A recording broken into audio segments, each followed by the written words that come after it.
well, my dad made me do Bible quiz, go to Connect group, go to youth group, literally in church 5 nights out of the week.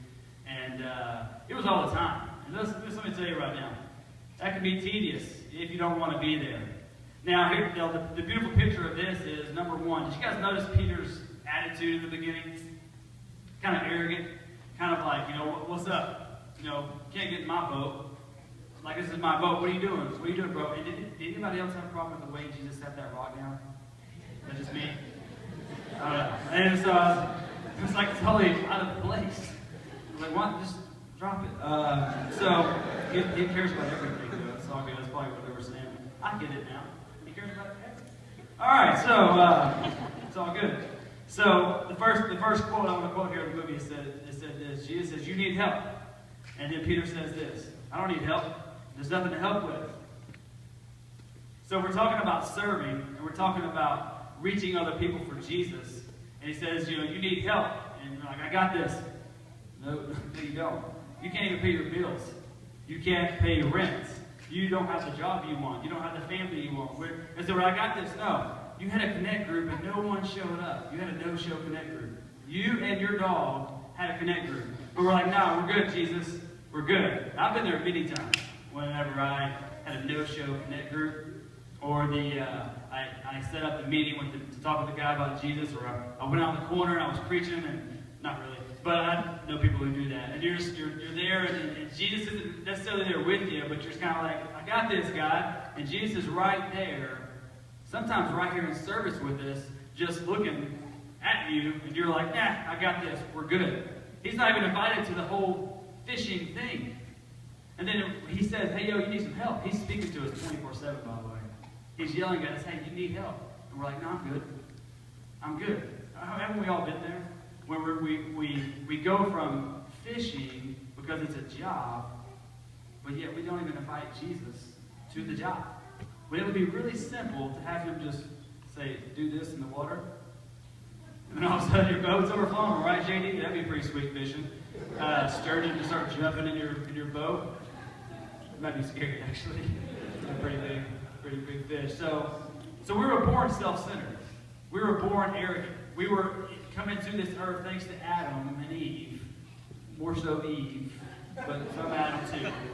We were born arrogant. Okay? We were born trying to do it our way.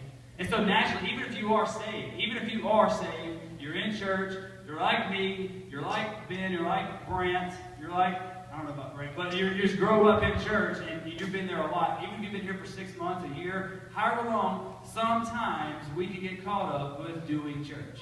And we forget to invite Jesus into the church. Did you guys know we're the church? This is the building. We're the church.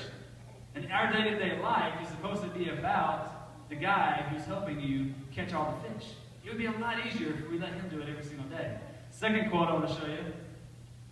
Let's read this real quick first. Romans 5:8.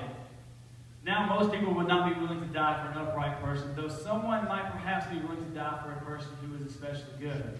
But God showed his great love for us by sending Christ to die for us while we were still sinners. And since we have been made right in God's sight by the blood of Christ, he will certainly save us from God's condemnation. For since our friendship with God was restored by the death of his Son, while we were still his enemies, we will certainly be saved through the life of the Son.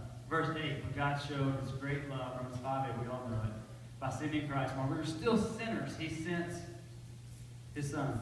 So Jesus is chilling. Even before we were saved, before we were serving, our own arrogance trying to walk out life, Jesus is sitting there knocking on the door. Did you notice this? I want to point this out.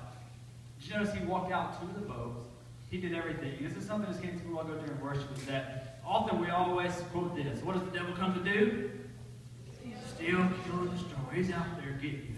And we're always like, hiding in our foxhole, watching out for bombs dropping on us by the devil. We get a little bit fearful, right? Jesus is walking to us. Jesus' track to get to us, to show his love, is he loves us a million times more than the devil hates us. Try to wrap your mind around that for a second.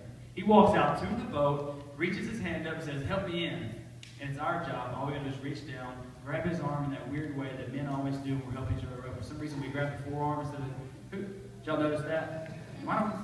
Do we ever really do that? grab the floor. I don't know what. So Romans 5:8. While we were still sinners, Christ died for us. He knew how we were going to be, but yet he still died for us. Second quote, check this out. Now, you know what? Before I go there, I forgot I had this clip in there. I want to show you this,